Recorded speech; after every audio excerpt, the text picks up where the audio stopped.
Bonjour et shalom chers bien-aimés, ici votre humble serviteur Jules-Marley Cambi. Une joie et un plaisir encore de vous retrouver connectés sur ces rendez-vous dominical.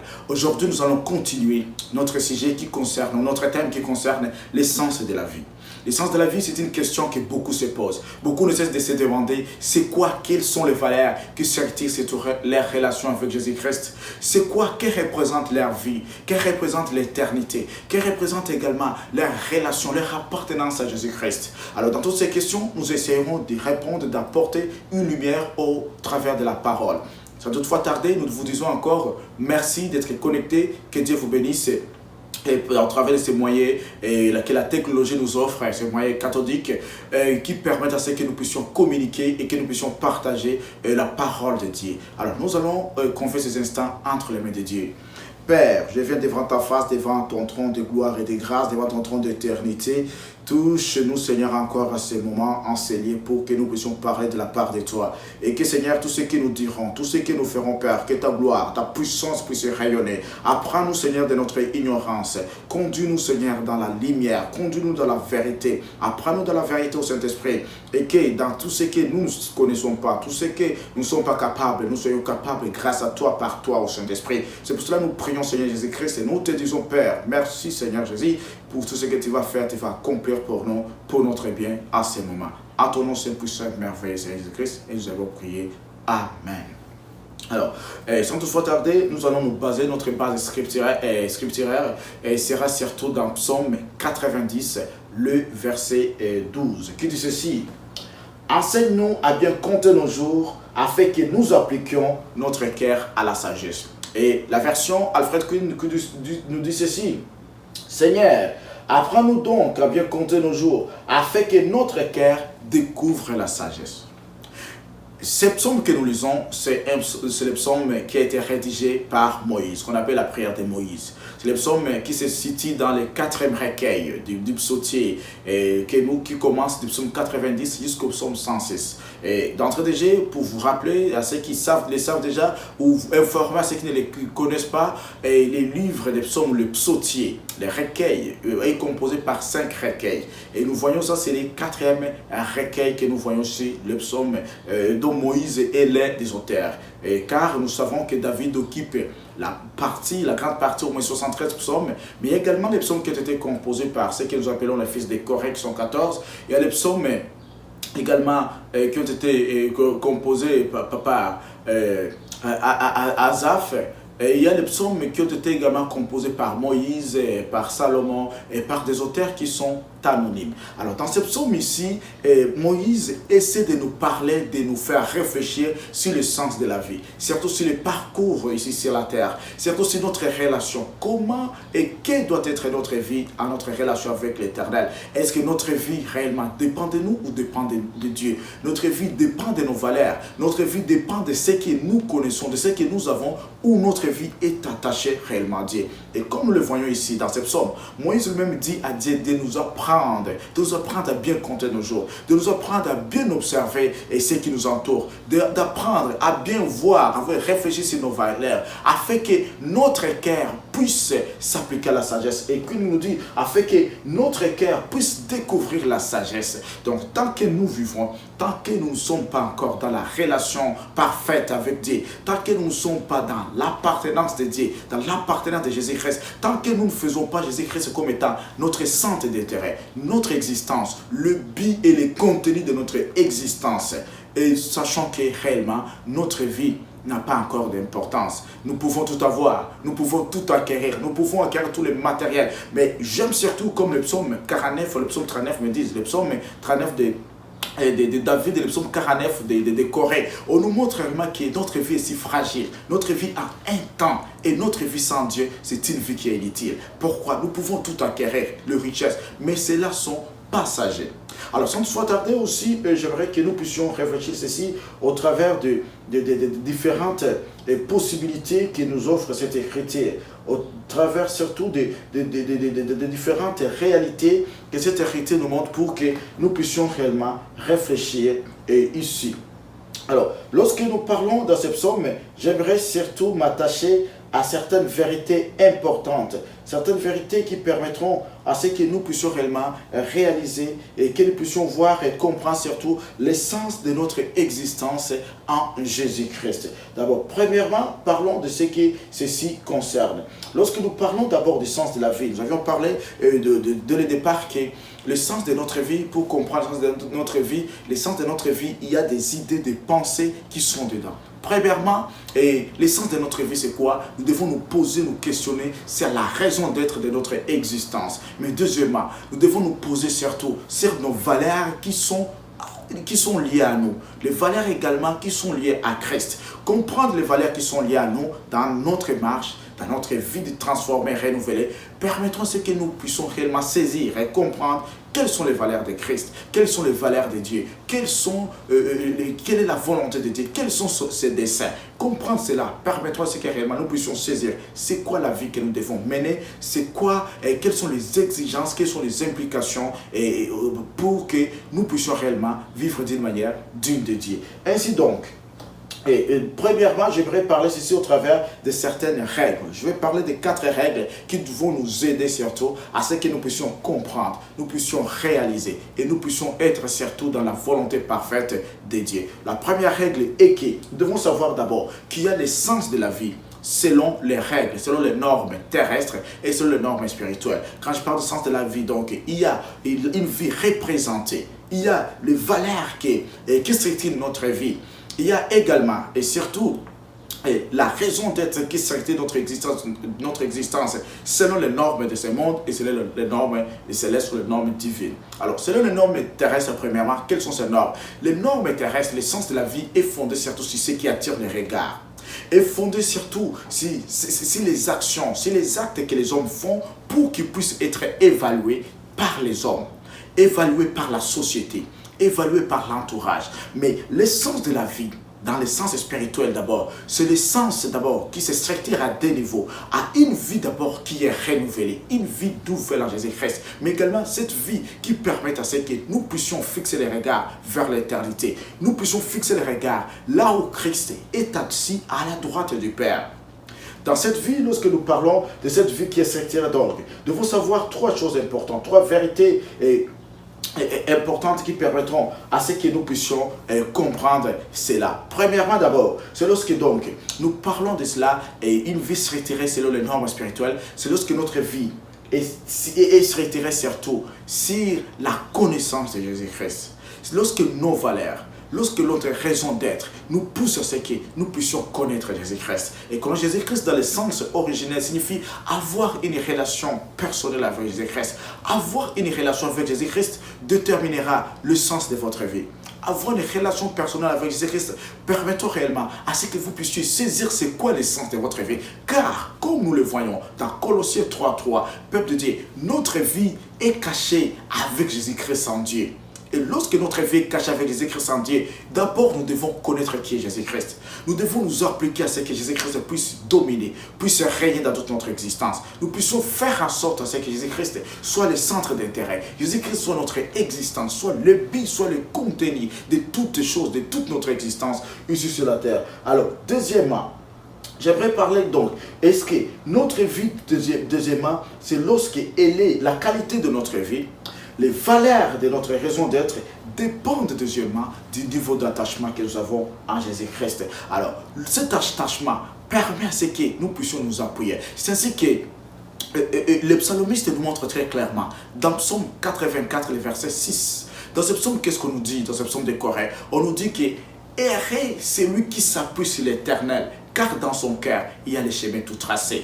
Il y a des chemins tout frayés. C'est lui qui s'appuie en Dieu. C'est lui qui s'attache en Dieu. C'est celui qui se trouve dans son cœur, dans sa vie, dans ses résolutions, dans sa marche, le chemin tout tracé. Et ces chemins tout tracés ne sont pas tout tracés vers le malheur, mais sont tout tracés vers le bonheur, sont tout tracés vers l'éternité, sont tout tracés vers la gloire, sont tout tracés vers les chemins qui nous conduisent, qui nous changent, qui nous transforment et qui nous ramènent vers Jésus-Christ. C'est ce qu'il est très important que nos valeurs, notre vie soit structurée surtout à regard des normes spirituelles. Car la spiritualité, c'est ce qui démontre le changement. C'est ce qui démontre également la différence. La différence entre notre vieille nature et la nature que nous avons en Jésus-Christ. Également, deuxièmement, la troisième plutôt vérité qui se rattache à ces points, à ces premiers points, est que normalement,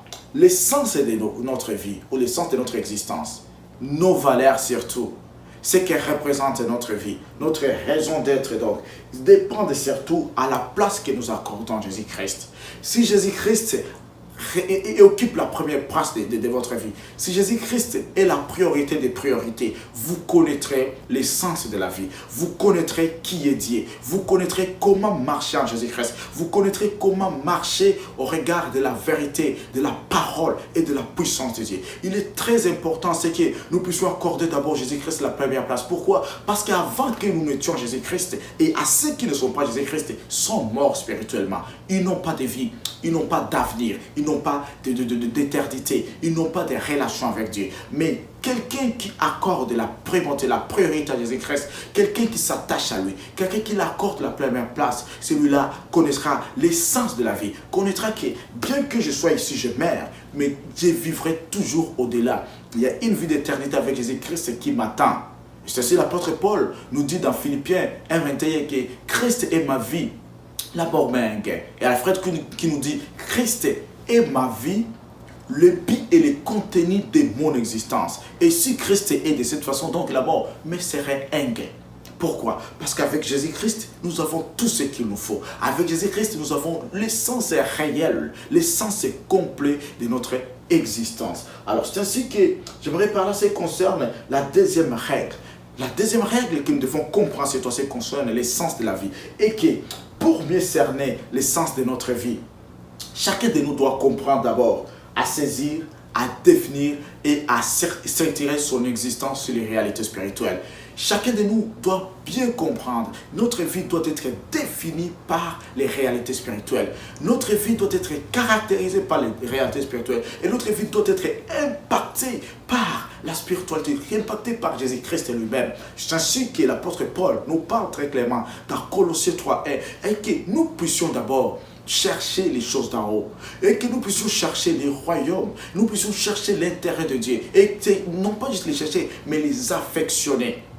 Pourquoi? Parce que c'est là où Jésus-Christ est en nous. Et pourquoi? Parce que nous sommes cachés à Jésus-Christ. Mais également, c'est parce que lorsque nous cherchons cela, nous n'allons pas perdre de vie sur le retour de Jésus-Christ. Nous n'allons pas perdre de vie sur la vie de l'éternité. Nous n'allons pas perdre de vie sur la gloire à venir qui nous attend. Car dans Colossiens 3:4, on dit quand Jésus-Christ va apparaître, nous allons aussi paraître avec lui. Et non pas dans n'importe quelle situation, mais apparaître avec lui dans la gloire, apparaître avec lui dans la puissance, apparaître avec lui en état couronné et rayonné de joie, de vérité et de justice. Ça, c'est très crucial que nous devons comprendre. Alors, ceci pourquoi nous devons donc, comme je l'ai dit, chacun de nous doit s'efforcer à comprendre, à saisir et à définir également, caractériser et impacter sa vie sur les réalités spirituelles. Ceci pour trois raisons. La première raison est que nous devons savoir d'abord et que toute vie est un parcours. Dans chaque vie, il y a un début et il y a un fin. Une fin plutôt, excusez. Dans chaque vie, il y a un début et il y a une fin. Et quelle sera ta fin? C'est pour cela ici, Moïse nous dit que Dieu nous apprenne à bien compter nos jours, afin que notre cœur puisse s'appliquer à la sagesse, afin que notre cœur puisse comprendre, saisir la sagesse, saisir, comprendre l'intelligence de Dieu, le plan de Dieu. Et la vie que nous le vivons dans le maintenant. Et les actes qui vont nous juger, qui vont nous justifier, nous les construisons, nous les forgeons maintenant. Parce que la Bible nous dit dans l'Apocalypse, errez toutes ces personnes qui appartiennent au Seigneur, toutes ces personnes qui vont mourir dans le Seigneur. Pourquoi? Parce que ce sont leurs actes qui vont les suivre. Ce sont les actes qui nous suivent. Ce sont les actes qui nous qualifient ou qui nous disqualifient pour l'éternité. C'est pour cela, constate, comprends l'essence de ta vie en t'attachant, en t'accrochant à Jésus-Christ. Et deuxièmement, ce que nous devons savoir, la deuxième raison est que notre vie est chronologique. Apprends-nous à bien compter les jours. La vie a un début et a une fin, comme je l'ai dit, et chronologique. Ici Moïse nous dit que les hommes, ils ont un temps pour vivre. Il y a des années pour vivre. Il y a des années pour exercer ce que vous faites. Mais l'essence de votre vie ne dépendra pas de ce que les hommes vont juger, les hommes vont évaluer, mais dépendra surtout de ce que Dieu lui-même va évaluer, de ce que Dieu va apprécier, de ce que Dieu va qualifier. C'est ainsi que dans toute notre vie, dans toute notre existence, vivons en appliquant surtout, en vivant selon la pensée de l'éternité. Cette pensée de l'éternité permettra à ce que nous puissions nous dissocier de certaines valeurs, nous dissocier de certaines choses, nous dissocier de certaines réalités, afin que Christ, que Dieu lui-même, puisse être le centre d'intérêt, puisse être la source de notre vie, puisse être tout ce qui nous faut pour notre vie. Et troisièmement aussi, nous devons savoir qu'en Christ, nos valeurs sont éternelles. Nos valeurs sont éternelles. Dans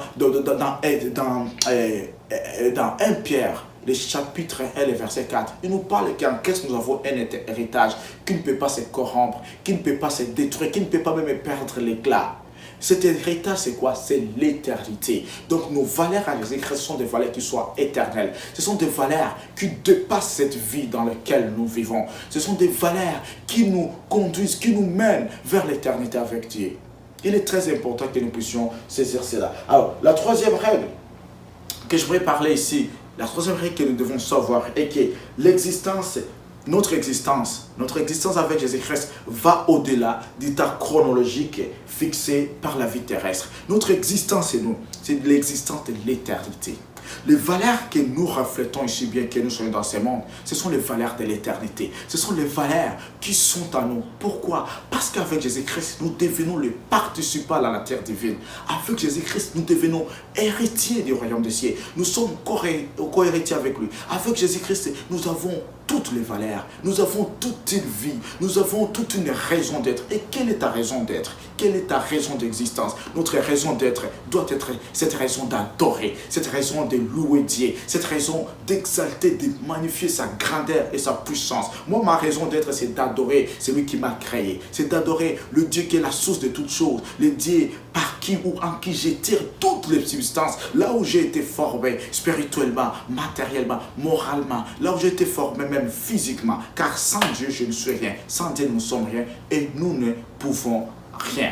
C'est ainsi aussi la quatrième règle est que ton existence doit forger, surtout, doit façonner ton éternité. L'éternité, c'est maintenant que nous devons la façonner. L'éternité, c'est maintenant que nous allons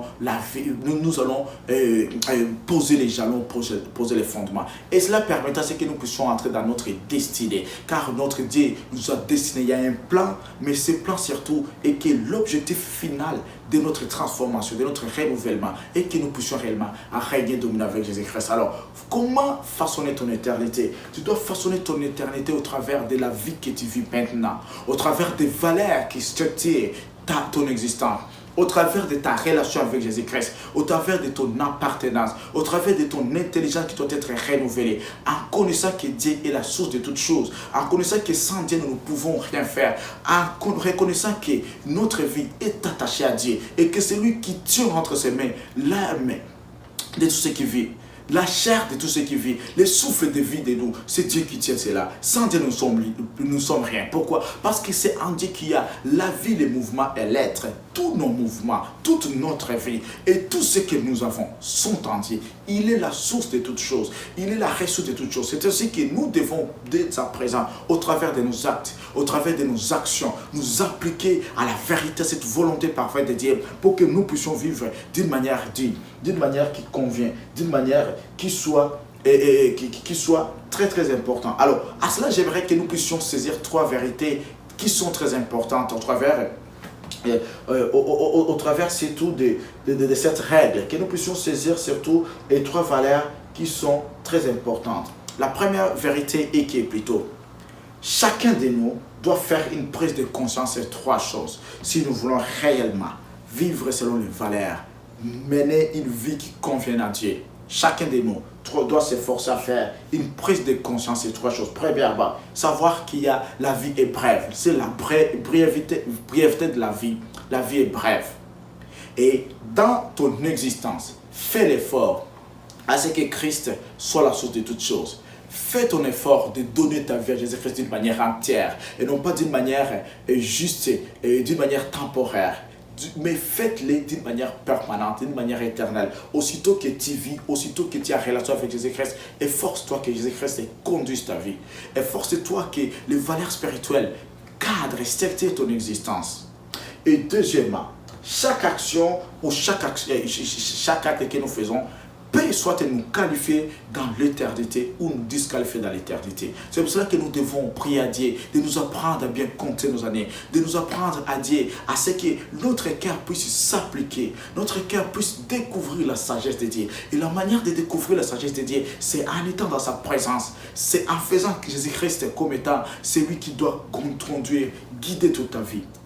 Et troisièmement surtout, et que ce que nous devons faire, nous devons et comprendre à ce que les temps dans lesquels nous vivons, c'est un temps où nous devons poser des actions qui sont positives. Dans Luc 16, à partir du verset 19 jusqu'au verset 31, nous voyons très clairement, Luc 9, l'histoire du pauvre Lazare. Cela nous conduit à comprendre, peuple de Dieu, qu'au moment où nous vivons, c'est au moment où nous devons chercher Dieu. Au moment où nous vivons, c'est au moment où nos valeurs doivent être des valeurs spirituelles.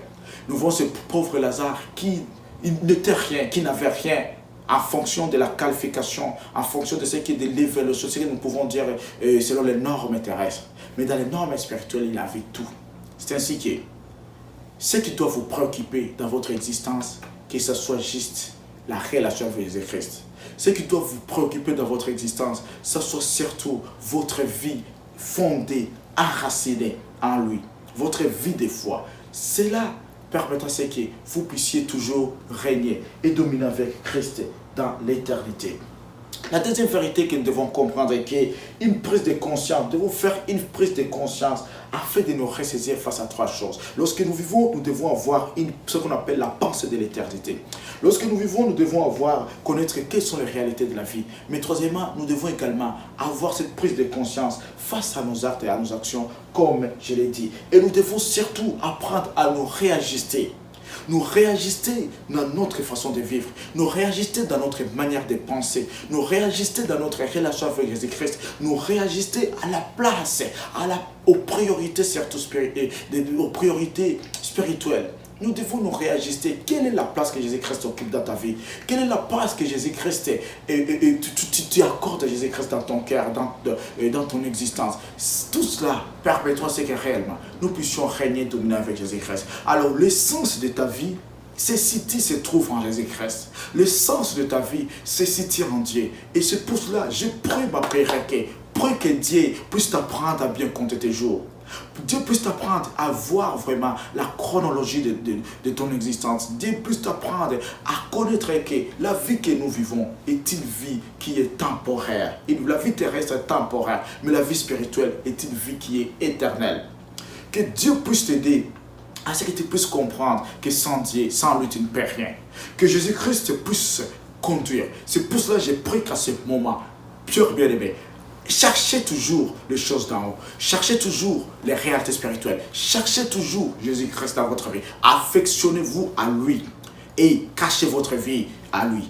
Lorsque vous allez cacher votre vie, votre existence à Jésus-Christ, sachez que là, vous comprenez c'est quoi le sens de votre vie. Là, vous comprenez quelles sont les valeurs de votre existence. Là, vous comprenez qu'est-ce que représente votre vie. Votre vie représente une vie d'éternité. Votre vie représente une vie de gloire. Votre vie représente une vie de joie. Votre vie représente une vie de splendeur, une vie de puissance, une vie où vous allez régner et dominer avec Jésus-Christ. Et quelles que soient les situations qui peuvent se manifester dans votre vie, quel que soit ce que vous vivez, mais sachez que vous êtes destiné à régner, à dominer avec Dieu. Donc vos valeurs ne sont pas des valeurs qui peuvent se corrompre, qui peuvent se flétrir, qui peuvent se perdre par le temps. Vos valeurs, ce sont des valeurs spirituelles, ce sont des valeurs éternelles.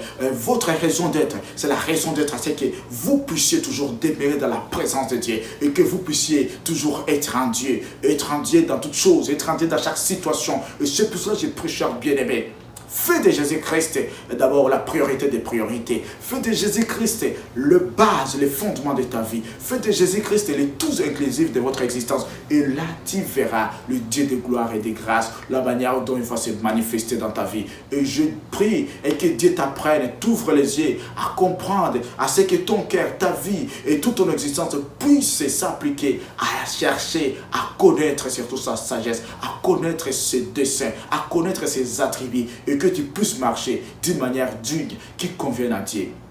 Dieu vous aime, Dieu nous aime, Dieu aime tout le monde, mais chacun de nous doit s'efforcer à connaître, à découvrir réellement l'essence de sa vie. L'essence de sa vie, et non pas selon les normes terrestres, mais l'essence de la vie selon les normes spirituelles, selon les normes en Christ, selon les normes dans l'éternité avec lui.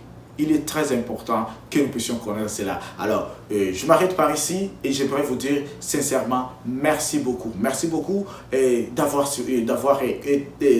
connecté sur Kambi Bénisseur. Merci beaucoup d'être connecté sur mon compte personnel, c'est la complétude. Merci beaucoup. Que Dieu vous bénisse abondamment. On se revoit prochainement là où nous allons faire la suite et la fin de notre thème. Merci beaucoup. Que Dieu vous bénisse. On se retrouve prochainement. Merci.